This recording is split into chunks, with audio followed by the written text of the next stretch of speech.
दोस्तों, प्रकृति द्वारा पृथ्वी पर होने वाली कुछ विनाशकारी घटनाओं को मानव द्वारा रोक पाना नामुमकिन है।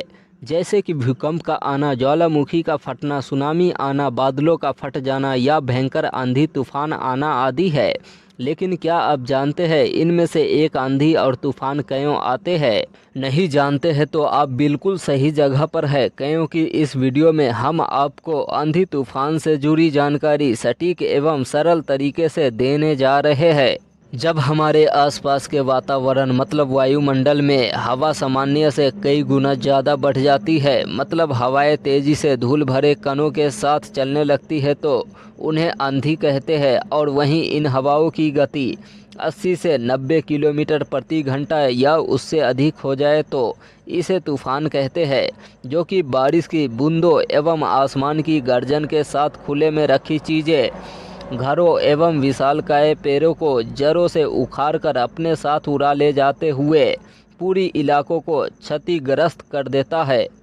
अब हम जानते हैं कि आंधी और तूफान आने के क्या कारण होते हैं, तो सुनिए। आंधी या तूफान आने का मुख्य कारण सूर्य है। अब आप सोच रहे होंगे कि भैया ऐसा क्यों कहते हैं, तो सुनिए।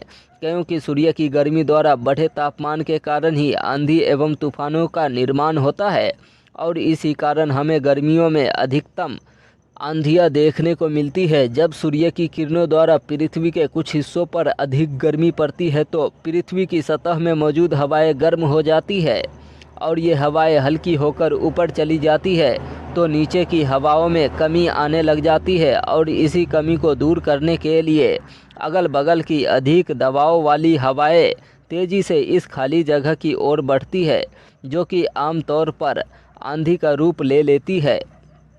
यदि विशेष रूप से समझे तो गर्मी के मौसम में तापमान बढ़ जाने के कारण हवा का दबाव कम हो जाता है, और हवा के इस दबाव को संतुलित करने के लिए ठंडे स्थानों से अधिक दबाव वाली हवा तेजी से खाली एवं गर्म क्षेत्र की ओर बढ़ने लगती है और अपने साथ धूल उड़ाती लाती है, और यही तेज हवाएं धूल भरी आंधी का रूप धारण कर लेती है।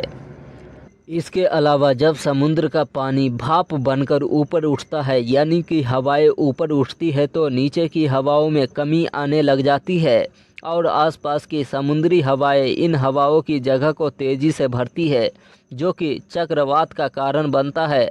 और इसी चक्रवात के कारण तूफानों का निर्माण हो जाता है।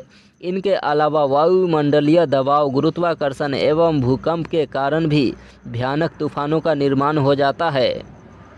आपसे बता दें कि सभी आंधी और तूफान एक जैसे नहीं होते हैं, मतलब कुछ आंधी आकर चुपचाप चली जाती है, और वहीं तूफान कभी कभी छोटे छोटे इलाकों को प्रभावित करने के अलावा कभी कभी हजारों किलोमीटर क्षेत्र को अपनी चपेट में ले लेते हैं।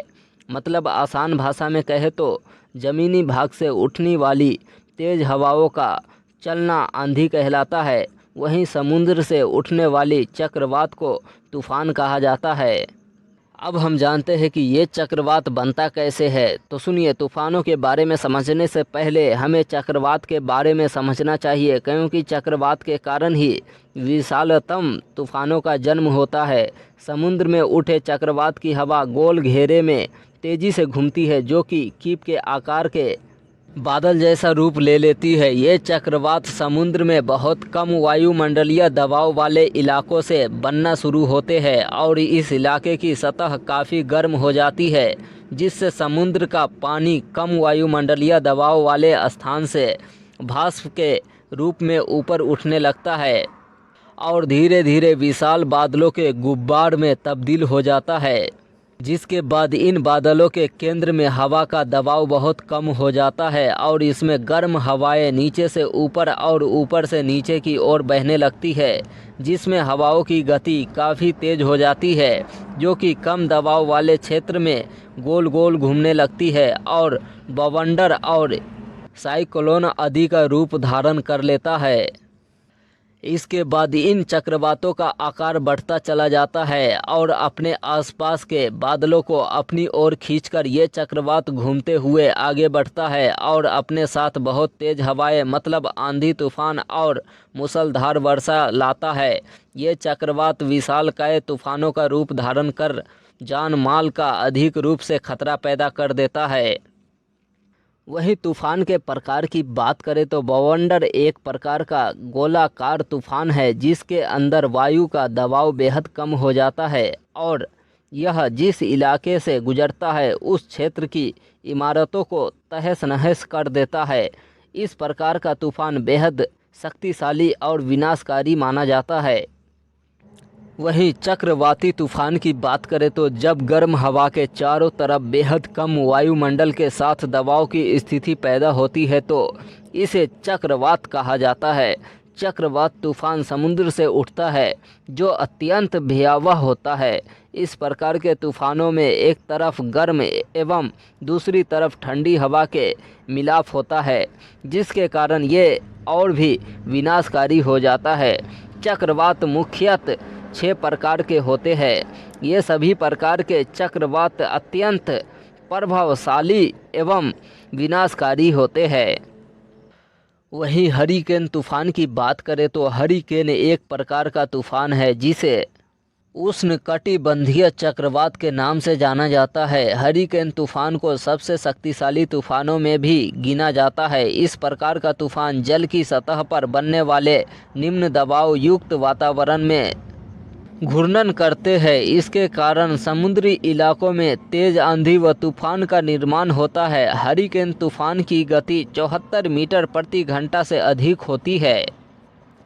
वहीं मौसम विज्ञान विभाग के अनुसार गर्म मौसम एवं हवा में बहाव के कारण तूफान की उत्पत्ति होती है। अक्सर देखा गया है कि बंगाल की खाड़ी में अरब सागर की तुलना में अधिक तूफान आते हैं जिसका मुख्य कारण है वहां का वातावरण। दरअसल पूर्वी तटों के पास इलाकों में भूमि अधिक समतल होती है जिसके कारण वहां से टकराने वाली हवा मुड़ नहीं पाती है। वहीं पश्चिमी तटों पर आने वाले तूफान की दिशा अक्सर बदल जाती है। पूर्वी तटों पर आने वाले तूफान ज़्यादा शक्तिशाली होते हैं क्योंकि उन इलाकों में तूफान का वर्गीकरण निम्न दबाव के क्षेत्र में हवा की तीव्र गति के कारण उत्पन्न होता है। दोस्तों अगर आप यहां तक वीडियो देख रहे हैं तो आगे और भी नॉलेजेबल वीडियो के लिए वीडियो को लाइक करके चैनल को सब्सक्राइब जरूर कर लीजिएगा। दोस्तों अब हम जानते हैं कि तूफ़ान आने से बचना कैसे है, तो इसके बारे में बात करें तो तूफ़ान से बचने के उपाय। तूफ़ान आने से पहले कई बातों का ध्यान रखना बेहद ज़रूरी होता है, जैसे कि घर की खिड़कियां एवं दरवाजे बंद रखें एवं घर की सभी बिजली बंद कर दे। तूफ़ान आने पर बिजली के खंभे एवं तारों से दूरी बनाकर रखें एवं सही और किसी सुरक्षित स्थान पर जाए। तूफान आने पर समुद्र की तरफ जाने से बचे एवं भारी भरकम पेड़ों से भी दूरी बनाकर रखें। तूफान आने पर गैस की सप्लाई को तुरंत बंद करें। तूफान प्रभावित इलाकों में लोगों को इमरजेंसी किट तैयार रखनी चाहिए।